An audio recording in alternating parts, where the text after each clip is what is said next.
25 anos em que provavelmente o diabo atuou contra essa igreja várias vezes. E o que eu acho interessante é que olhando aqui para a igreja de vocês, não conheço profundamente, mas eu observo que são 25 anos em que Deus tem sido fiel com respeito às lutas de vocês, e olhando vários daqui de Extrema que passaram pelo seminário, que estão no ministério, pessoas ali na Espanha, outros que fizeram ministério de fim de semana aqui, Marrocos, enfim, toda uma dinâmica, digamos assim.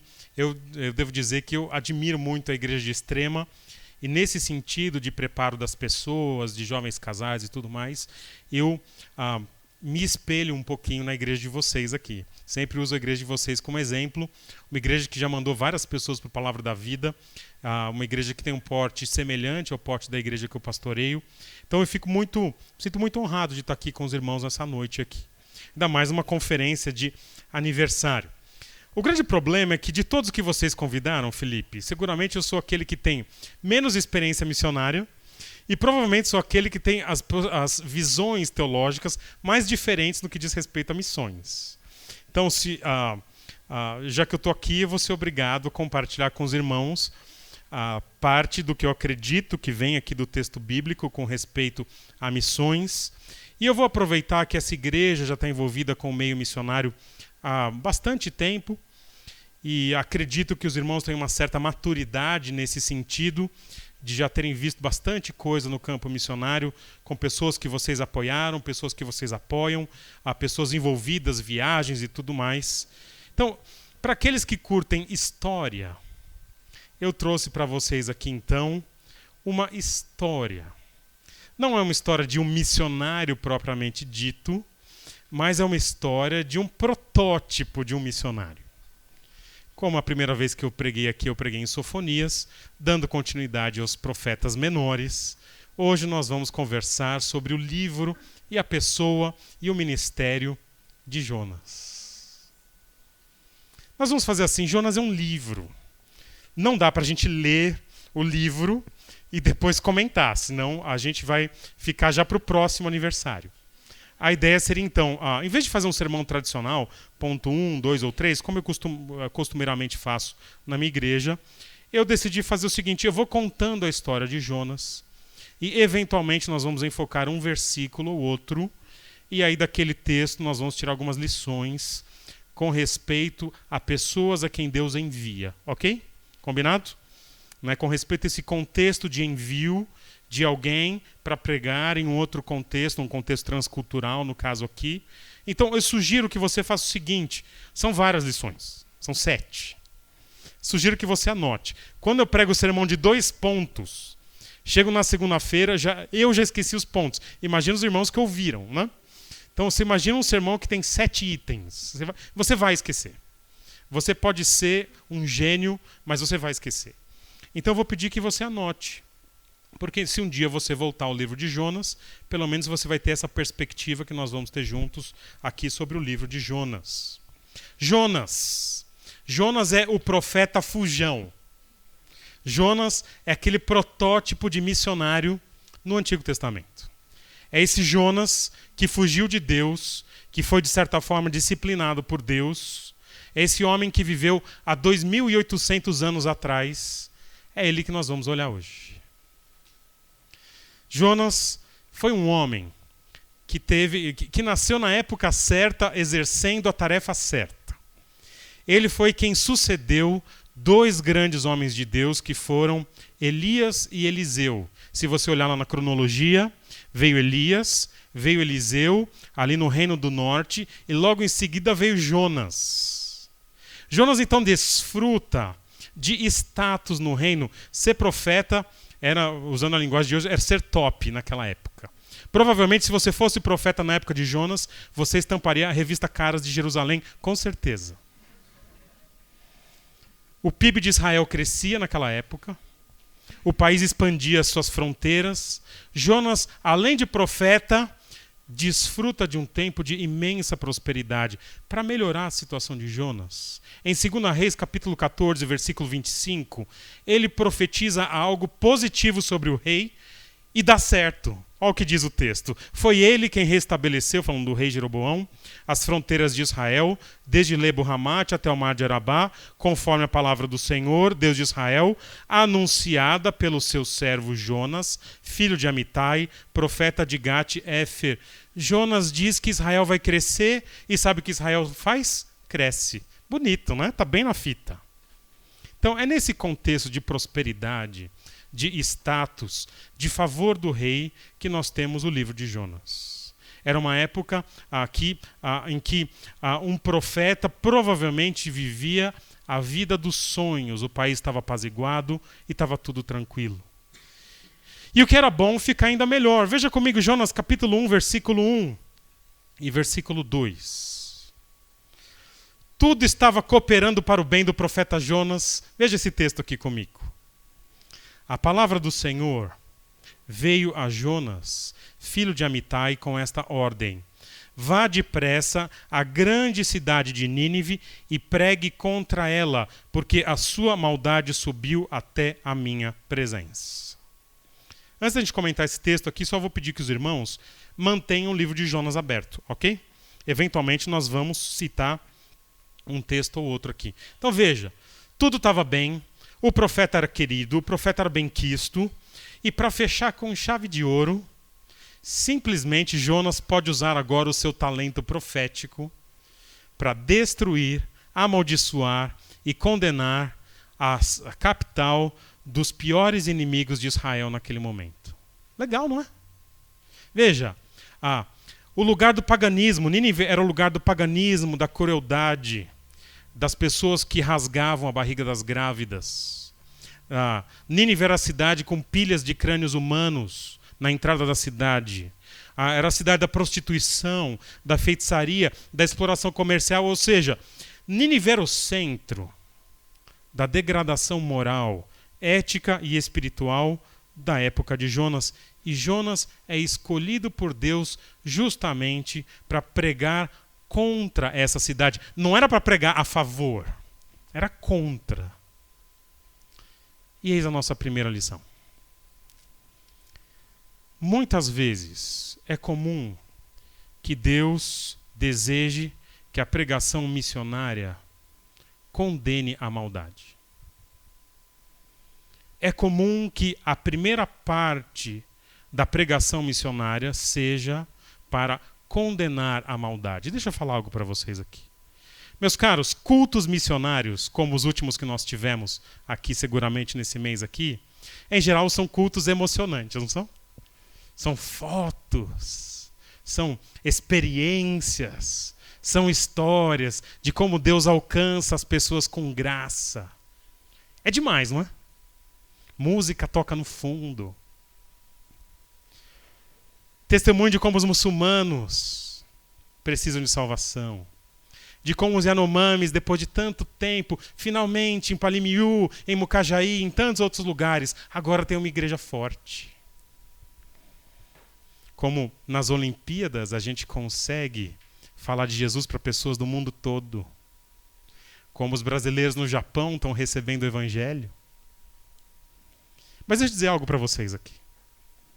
Às vezes, tudo o que Deus quer, quando Ele envia alguém para algum lugar, é que o servo dele encare as pessoas nos olhos e a primeira coisa que ele vai dizer é: vocês estão condenados. Vocês estão irando a Deus. Vocês estão brincando com um Deus que é um juiz. Vocês são maus. Vocês são cruéis. E é isso que Jonas é chamado para fazer. Vai lá e clama contra Nínive. Meus caros, esse verbo é traduzido por clamar, mas podia muito bem ser traduzido por gritar. É o mesmo verbo. Jonas, você vai para Nínive gritar contra eles. Dá um chilique.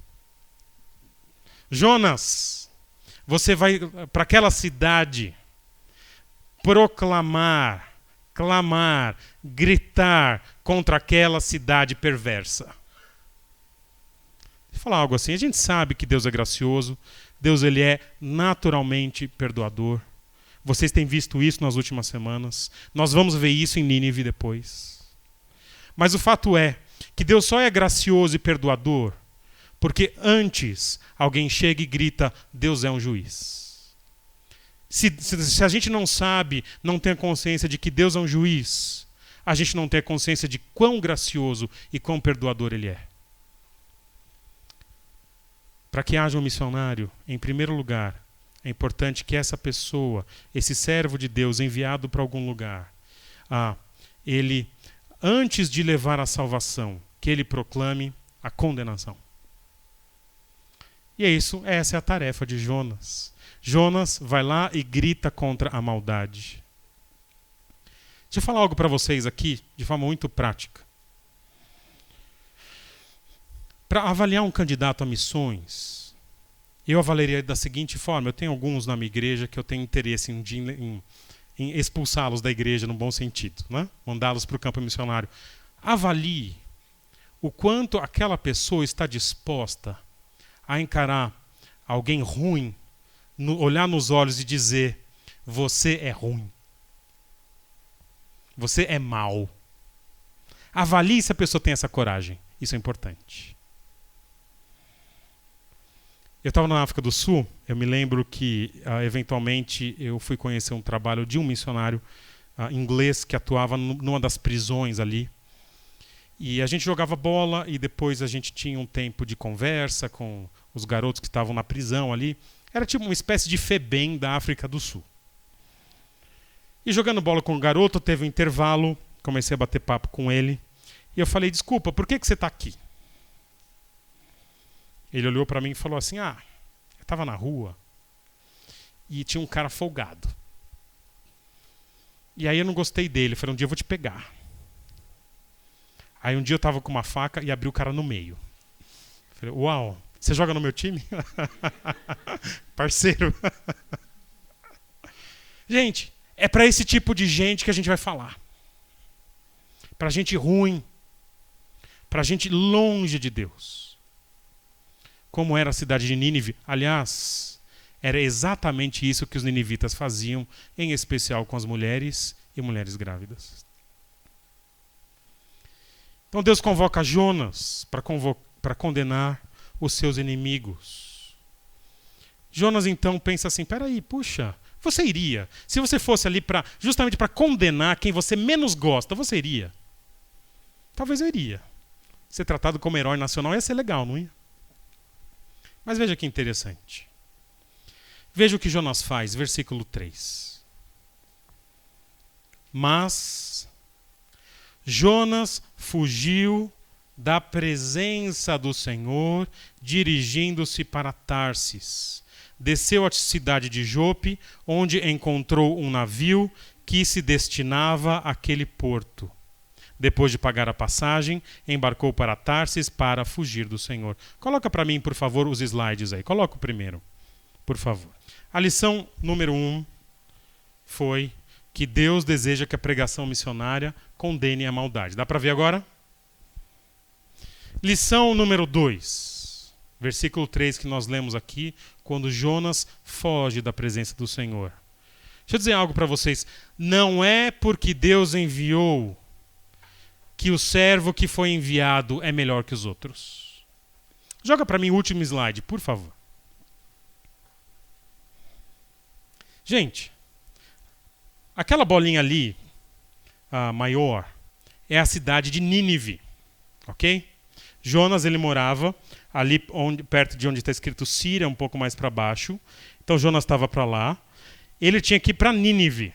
Sabe para onde ele foi? Ele foi para essa bolinha onde tem um porto de Jope ali, tá vendo? Veja comigo. Jonas desobedece a Deus. Volta para mim para o slide 1 e chega na lição 2, por favor. Deixa eu falar algo para vocês aqui. Não é porque Deus envia alguém que a pessoa que vai é melhor do que qualquer outro crente. Saiba disso.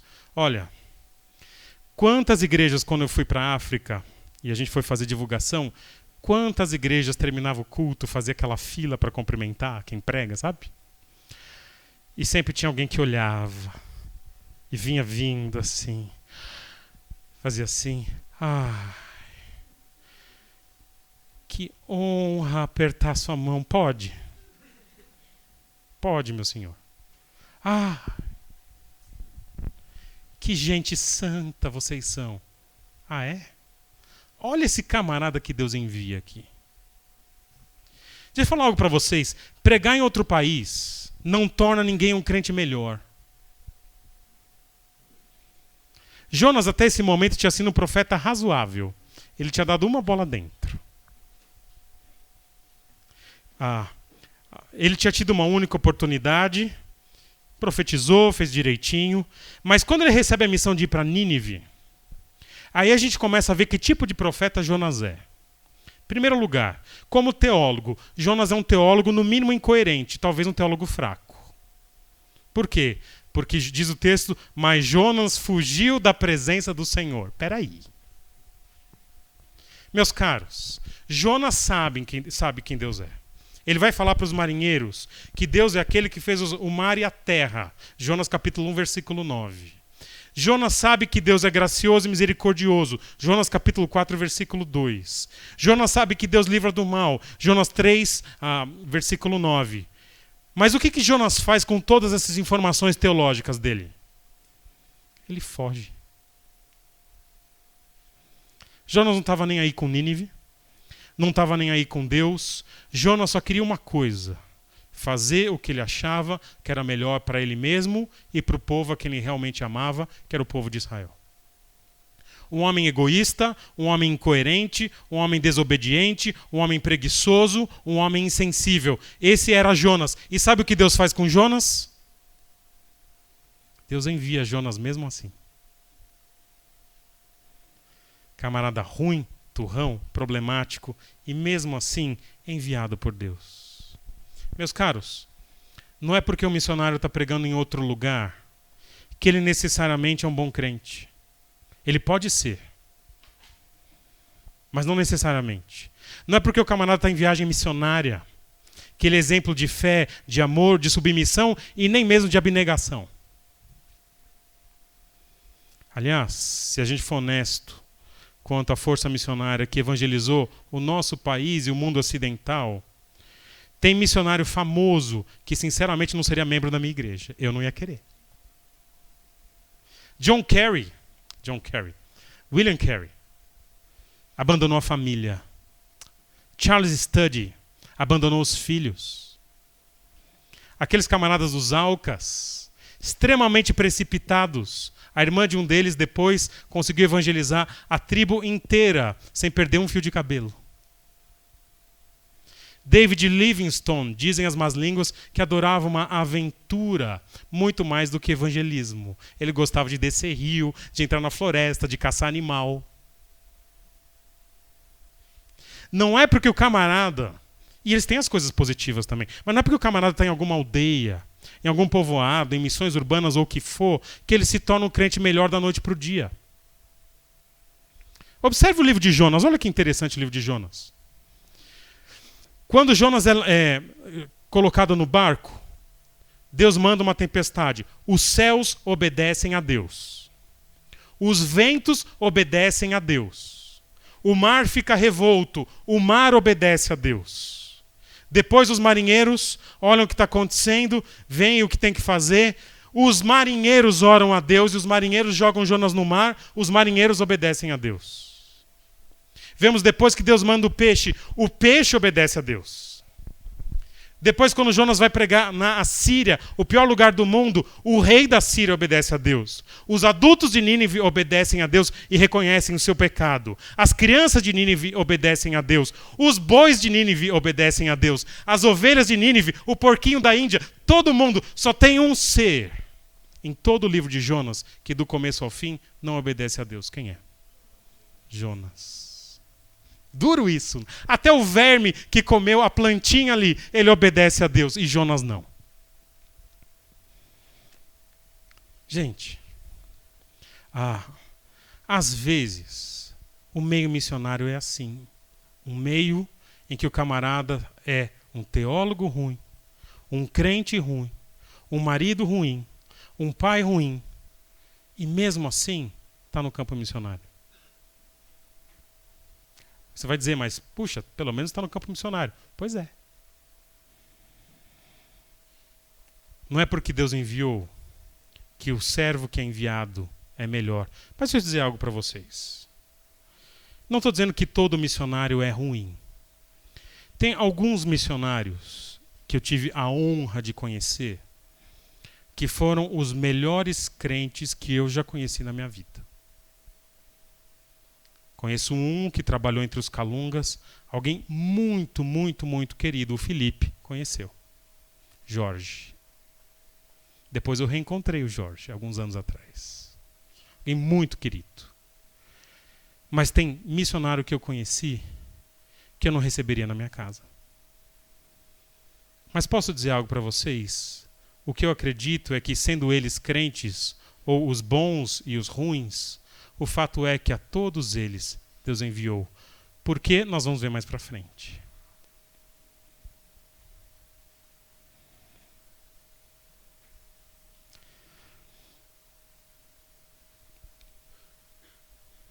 Vamos seguir aqui no nosso texto. Então Jonas pega então o navio para Tarsis. É interessante que Jonas pega um navio, se você observou comigo no mapa. Qual é o mar que fica perto da cidade de Nínive? Vocês viram? Qual é o mar que tem lá? Qual é? Joga o mapa para mim aí. Qual é o mapa que tem perto de Nínive? Qual é o mar que tem ali? Qual é? Nenhum. Nenhum. Nínive está a 600 quilômetros da costa. Então Jonas foi esperto ao pegar um navio. Ele quer ir para um lugar que realmente não tem como ele parar em Nínive. É como se Deus chamasse o camarada para pregar em Minas Gerais. Desculpa, nós estamos em Minas. E o camarada desce para o Porto de Santos. É por aí que aconteceu com ele. Então, e ele vai lá, desce para o lugar mais escondido, para o porão do navio. Fica lá dormindo, tentando talvez esquecer da burrada que está fazendo. Deus manda a tempestade. Os marinheiros ficam com medo, cada um reza para o seu Deus. Alguém vai então, acorda Jonas. Jonas então diz que a tempestade é por causa dele, que está fugindo de Deus, que fez a terra, o céu e o mar, e que a única solução é lançá-lo ao mar.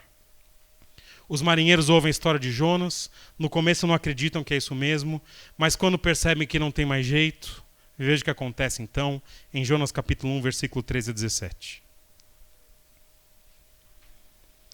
Entretanto, os homens remavam, esforçando-se para alcançar a terra, mas não podiam, porquanto o mar se ia tornando cada vez mais tempestuoso contra eles. Então clamaram ao Senhor e disseram: Ah, Senhor, rogamos-te que não pereçamos por causa da vida deste homem, e não faças cair sobre nós este sangue, quanto a nós, inocente, porque tu, Senhor, ou Jeová, fizeste como te aprouve. E levantaram a Jonas e o lançaram ao mar, e cessou o mar da sua fúria. Olha o versículo 16. Temeram, pois, estes homens em extremo ao Senhor e ofereceram sacrifícios ao Senhor e fizeram votos. Com esse versículo 16, nós temos a nossa terceira lição. Joga no quadro aí para mim, por favor.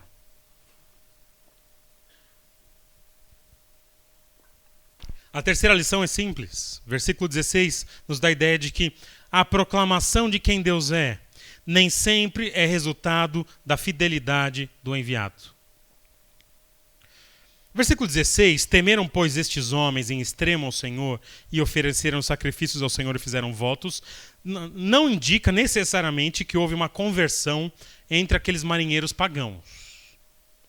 Mas seguramente eles receberam, em toda aquela história de jogar profeta ao mar, eles receberam um testemunho sobre quem é o verdadeiro Deus e como o Deus de Israel, tudo aquilo que o Deus de Israel é capaz de fazer. Gente, não é comum uma tempestade parar no exato momento que um homem aterriza na água. Aqueles homens então percebem que Deus é diferente dos outros deuses. Eles se endireitam rapidinho quando vem tudo aquilo. Sentem pavor diante de Deus. Eles sacrificam, ou seja, adoram esse Deus. Eles fazem votos de seguir a Deus. E fazem tudo isso não porque Jonas tivesse sido bom, coerente e amoroso. Muito pelo contrário, porque Jonas tinha sido infiel, desobediente e rebelde. Eu fico imaginando depois Jonas mandando a cartinha missionária para a igreja enviadora de igreja, né, para o pessoal ali de Israel, falando do testemunho que esses marinheiros deram de adoração a Deus. Tivemos algumas conversões aqui num barco indo para Tarsis. Conta a parte boa. Se você quiser continuar sustentando esse ministério com outras conversões,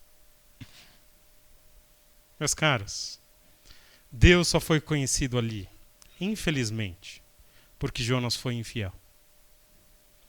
O fato é que Deus vai ser conhecido com a fidelidade do seu povo ou sem a fidelidade do seu povo. A palavra de Deus vai ser proclamada, seja pelo amor, pela fidelidade do enviado, seja pela mão pesada de Deus, contra aqueles que se autoproclamam chamados por Deus.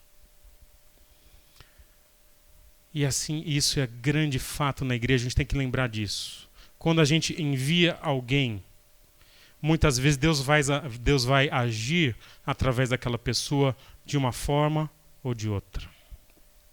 A proclamação de quem Deus é, o testemunho, nem sempre é resultado da fidelidade do enviado. Mas o texto segue e há outras lições importantes. Vai melhorar aqui, tá? Calma, tá? Vai melhorar. Deus então manda, quando Jonas é lançado ao mar, Deus manda um grande peixe engolir o profeta. Então, você imagina a cena, está lá Jonas caindo na água, todo aquele lance de ser jogado ao mar, sendo engolido pelas ondas, começa a afundar, peixe vai engolir. Nesse turbilhão de águas e de acontecimentos de quase morte, Jonas então finalmente se humilha.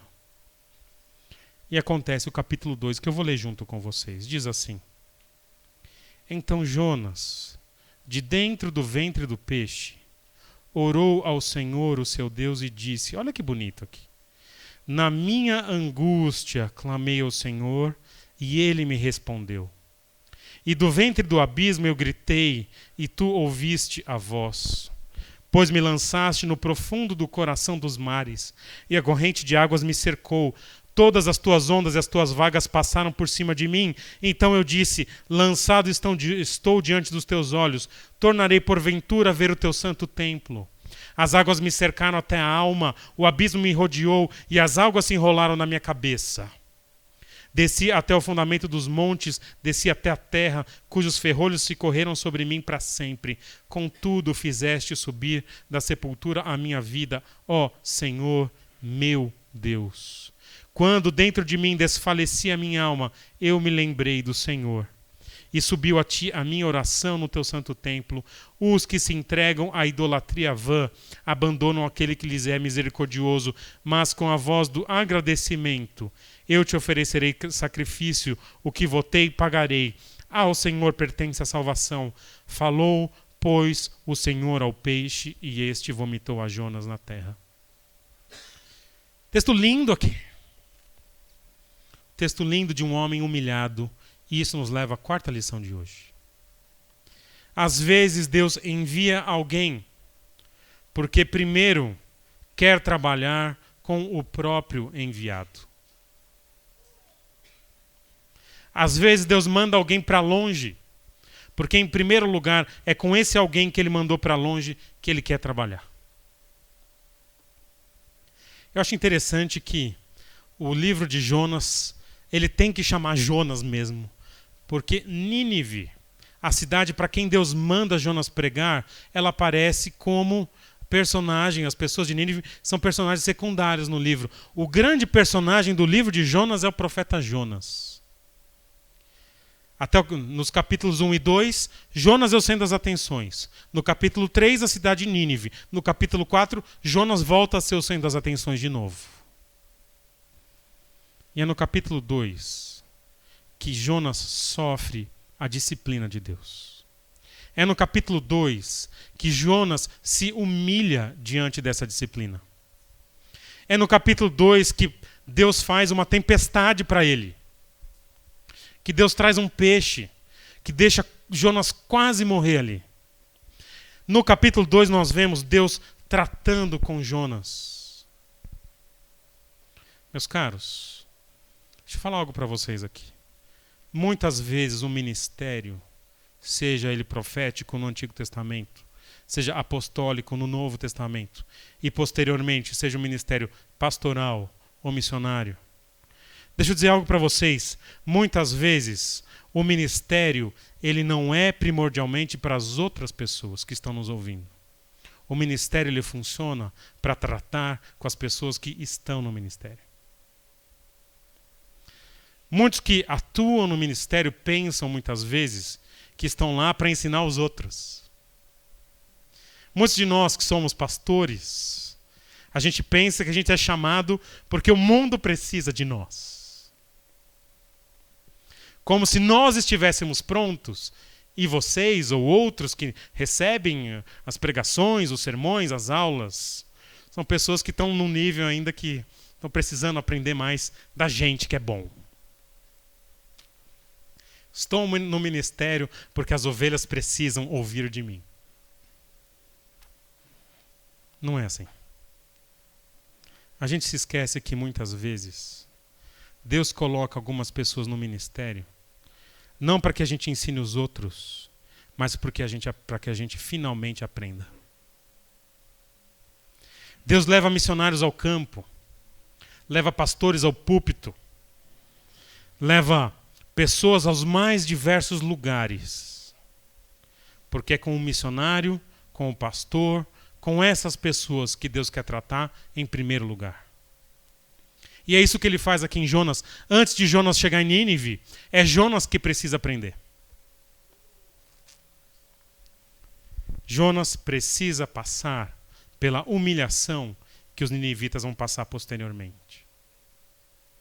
Essa foi a nossa quarta lição. Humilhado, então Jonas é literalmente cuspido ou vomitado, desculpem falar isso essa hora da noite. E ele tem que caminhar até Nínive. Meus caros, não sei quem inventou que Jonas foi cuspido na praia de Nínive, que era só subir o morrinho, depois os coqueiros e pregar. A não ser que a baleia ou o peixe tenha navegado no rio, o que é muito improvável. Jonas provavelmente foi cuspido a 600, 800, 1000 quilômetros de Nínive. Uma caminhadinha, né? É coisa de mineiro essas coisas. Nínive é logo ali, né?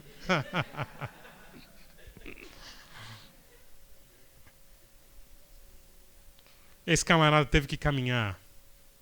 E teve que caminhar bastante.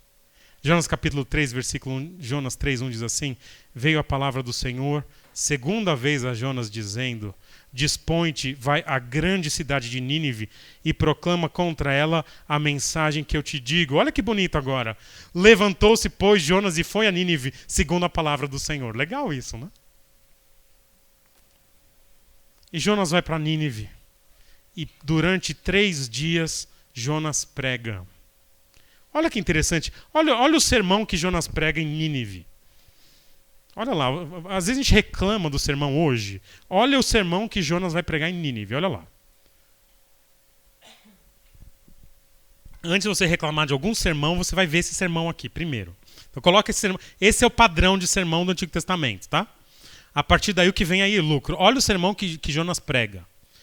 Começou Jonas a percorrer a cidade a caminho de um dia e pregava e dizia... Começa o sermão dele aqui. Ainda 40 dias e Nínive será subvertida. Sermão encerrado. Deus abençoe e pode abaixar. 40 dias e vocês vão morrer. É isso. Era isso. Esse é o sermão de Jonas. Por 3 dias pregando esse sermão. Quadra a quadra, cantinho a cantinho daquela cidade. Alguém já disse que foi um sermão ruim, pregado de qualquer jeito, por um camarada, por um pregador absolutamente desinteressado. Sermão sem ponto, sem ilustração, sem começo nem fim, sem mensagem, sem figurinha no quadro. O sermão é esse e pronto. Vocês vão morrer. Não tinha nem piadinha o sermão de Jonas. Mas sabe o que acontece com Nínive? Olha o versículo 5. Os ninivitas creram em Deus e proclamaram jejum, e vestiram-se de panos de saco, desde o maior até o menor. Meus caros, todos se arrependem. E essa é a nossa quinta lição. Os resultados de uma pregação não dependem da eloquência do pregador, mas da palavra de Deus. Meus caros, tudo o que Jonas pregou ali foi o que Deus mandou ele dizer. Nada mais, nada menos. O pior sermão, o pregador menos disposto, o povo mais duro.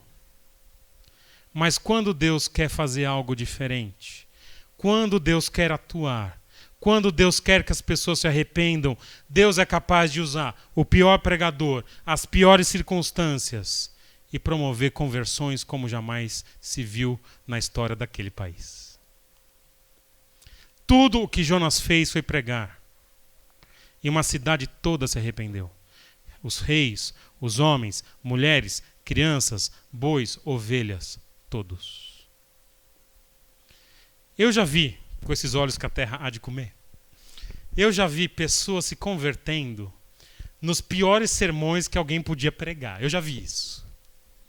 Aliás, eu sou fruto, eu me converti numa igreja, eu tinha 14, 15 anos.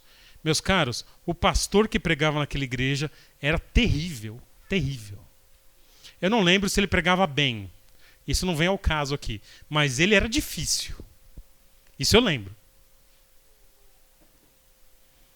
Às vezes, a gente coloca muito peso na capacidade humana dos pregadores. Deixa eu falar para vocês. Deus usa pregadores comuns. Deus usa pregadores ótimos. Deus usa pregadores ruins. Deus usa qualquer tipo de pregador que, no mínimo, se dedique um pouco a estudar a palavra de Deus. Essa é a grande verdade. Algumas pessoas, às vezes, comentam, inclusive, quanto ao ministério missionário, que determinado lugar, determinada pessoa, determinada obra não vai para frente por causa do pregador. Não fale isso. A não ser que o camarada não pregue a Bíblia. Aí tudo bem. Aí você tem razão. Mas se o cara minimamente abre o texto bíblico e explica, deixa eu falar, Deus pode usar aquilo do jeito que Ele quiser. Como Ele fez com um homem chamado Jonas. Deus, Ele promove conversões, crescimento e transformação, não porque o pregador fala bem, mas porque a palavra de Deus ela é viva. Essa é a grande verdade. Foi assim com Jonas, foi assim com Paulo, é assim com Filipe, com Pedro, com quem quer que seja. Deus promove conversões porque a palavra dele é viva, não porque a gente é bom ou é ruim. Deus então promove ali o arrependimento naquela cidade, decide não destruir a cidade, e Jonas fica profundamente indignado. Nós vamos seguir no texto aqui. Jonas fica indignado porque Deus tinha sido misericordioso com Nínive. Um segundinho aqui que... eu perdi aqui. Achei. Deus então, Jonas sai da cidade, se fixa em um local ali, e fica esperando ali para ver o que vai acontecer com aquela cidade. Eu imagino ali Jonas naquele calorzinho do Iraque ali, né? Que ele fica esperando ali 40 dias talvez, né? O ultimato de Deus. Vai saber se Deus se arrepende de novo. Se arrependeu para um lado, pode se arrepender para o outro, não sei. E olha que legal, no texto lá de Jonas capítulo 4, Deus faz surgir uma planta. E uma planta bonitinha, eu não sei que tipo de planta era, alguma coisa que sobe ali do dia para a noite. E essa planta traz sombra para Jonas. Olha, naquele solzinho do Iraque, eu não sei como é o Iraque. Eu já estive no Sudão. O mais perto ali que eu tive... Olha, o Sudão é assim, você sai do avião, sabe quando você abre o forno e vem aquele bafo assim? Então você sai do avião, né, lá em Khartoum, e vem aquele bafo assim. E eu fui no inverno. Bate 50 e poucos graus ali no verão. Terrível. No dia seguinte, então, tá lá Jonas com a sua plantinha, com a sua sombrinha, descansando. Quem sabe eu vou ver aqui, né, um filme de ação, Deus destruindo a cidade e tal, né? Dia seguinte, Deus manda um verme para comer aquela planta e a planta morre e a sombra acaba. Pior, chega aquele ventinho quente de forno de lado para Jonas, direto na cabeça dele, e ele quase desmaia. Veja o versículo 8 do capítulo 4. Em nascendo o sol, Deus mandou um vento calmoso oriental. Estou com medo desse versículo aqui, olha. Vento calmoso oriental. Deve ser quente esse negócio aqui. O sol bateu na cabeça de Jonas de maneira que desfalecia, pelo que pediu para si a morte, dizendo: melhor é morrer do que viver. Meus caros, Jonas fica bravo porque a plantinha morre e ele fica no sol. E Deus dá uma penúltima lição para Jonas, pelo menos do que a gente está vendo aqui. E a lição que Deus tem para Jonas é: no ministério, pessoas são mais importantes do que coisas.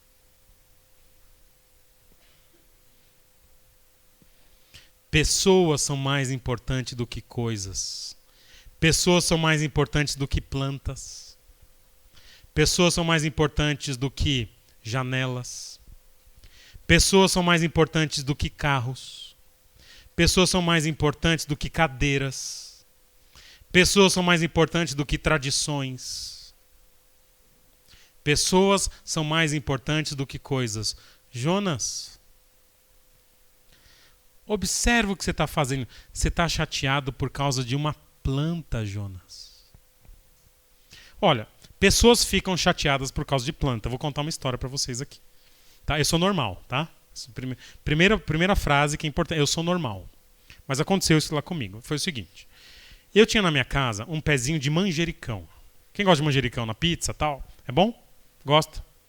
E o meu manjericão, ele cresceu. Foi crescendo e virou quase uma árvore de manjericão. Virou um arbustinho assim. Nossa. Um dia eu percebi que o manjericão estava morrendo. Fui lá na minha hortinha, falei: nossa, meu manjericão está morrendo. Fui lá, joguei água, joguei adubo, né? Fiz ressuscitação boca a boca com o manjericão. Nada adiantou. Um dia eu cheguei e o manjericão tinha morrido por inteiro. Vou falar algo que eu fiz para você. Não se sinta chocado. Eu peguei o manjericão inteiro, arranquei da terra e joguei fora. Eu fiquei triste, sabia? Não chorei, mas doeu. Era o meu manjericão. Eu comia daquele pé. Dói. Mas deixa eu falar algo para vocês.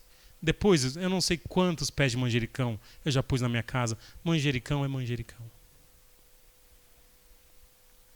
Mas gente é gente. E gente são as pessoas por quem Jesus morreu. São as pessoas que precisam de salvação. E Jonas não sabe isso. Jonas não percebe isso. Jonas, ele ganha um mimo de Deus aqui, uma sombra, uma plantinha de estimação. Talvez Jonas tenha posto até nome na plantinha aqui. O problema é que quando Deus tira o mimo, quando a planta morre, Jonas fica revoltado. Mas ele não está revoltado porque Deus vai destruir a cidade de Nínive, ou pelo menos ele pensava isso. Isso não revolta Jonas. Jonas não está nem aí para Nínive. E essa é a sexta lição aqui. Pessoas no ministério, na vida, pessoas são mais importantes do que coisas. Isso é muito importante no campo missionário, meus caros. Muitos missionários se preocupam mais com as coisas, em geral, com as coisas que não têm. Mas às vezes era mais importante lembrar que Deus os levou para determinado lugar. Deus os colocou em determinado lugar por causa das pessoas. Das pessoas. Para a gente terminar, há uma última lição, nos versículos 10 e 11. E essa lição é linda demais. Tornou o Senhor, aqui a Jonas, tens compaixão da planta, que não te custou trabalho, a qual não fizeste crescer, que numa noite nasceu e numa noite pereceu. Não hei eu de ter compaixão da grande cidade de Nínive, em que há mais de 120 mil pessoas, que não sabem discernir entre a mão direita e a mão esquerda, e também muitos animais. Meus caros, a última lição que toda pessoa, missionário ou não, precisa saber é: Deus é extremamente compassivo e gracioso, seja com o povo para quem a gente atua, seja com o missionário que vai para longe. Isso é importante aqui. Dessa forma, confie na imensa compaixão de Deus. Jonas, perceba, eu fui compassivo com você, eu fui misericordioso com você. E Jonas, perceba, eu sou misericordioso com as pessoas que se arrependem também. Deixa eu falar algo para vocês aqui. Eu conheci algumas pessoas na vida, alguns pastores, extremamente graciosos, extremamente amorosos, graciosos. Conheci um na Inglaterra, outro em Atibaia. O da Inglaterra continua lá, o de Atibaia já faleceu, infelizmente. Pessoas muito amorosas. Mas deixa eu dizer algo para vocês. Talvez você também conheça pessoas extremamente amorosas, graciosas, compassivas. Deixa eu falar algo para vocês. Nenhuma pessoa que a gente conhece, por melhor que seja, chega aos pés da misericórdia, da compaixão e do amor de Deus. Essa é que é a grande verdade.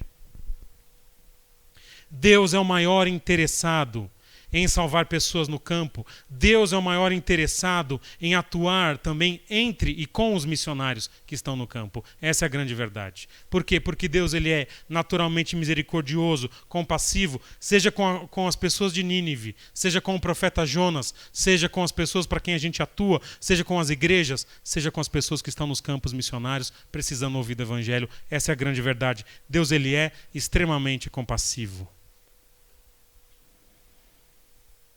Quantas histórias que a gente vê Deus atuando na vida dos servos a quem Ele envia.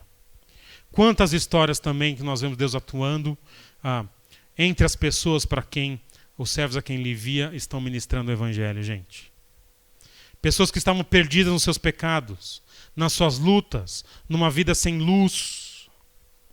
Deus vai lá e muda suas vidas. E Deus faz isso com Nínive. Diz a história que Nínive foi preservada por volta de 100 anos depois desse episódio aqui. Por quê? Porque Deus foi gracioso com eles.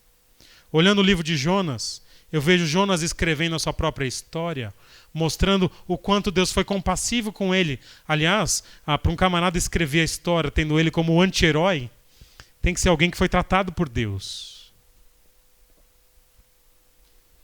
Deus se preocupa com as pessoas, confie na misericórdia de Deus, mesmo quando Ele envia pessoas para pregar contra a maldade, nossa lição número 1. Confie na misericórdia de Deus, sabendo que quem Deus envia não é necessariamente melhor que os outros. E que a proclamação que ele vai ter ali, o testemunho ali, não vai ser necessariamente resultado da fidelidade dele, mas da bondade de Deus. A gente deve confiar na misericórdia de Deus, lembrando que às vezes Deus envia alguém para o campo para trabalhar primeiro com o próprio enviado. E que os resultados da pregação não dependem da eloquência do pregador, mas da palavra e da misericórdia de Deus. E que essa misericórdia manifesta quando a gente percebe que pessoas são mais importantes do que coisas. E finalmente, sabendo que Deus ele é compassivo, seja com o missionário que foi enviado, seja com as pessoas que vão receber a mensagem. Irmãos, o que eu tinha para vocês nessa noite era isso. Eu fui incomodado com a vida de Jonas nessa semana. Eu ia pregar outro texto aqui, mas não consegui. Tive que pregar Jonas para vocês. No momento, tenho atuado como pastor de uma igreja.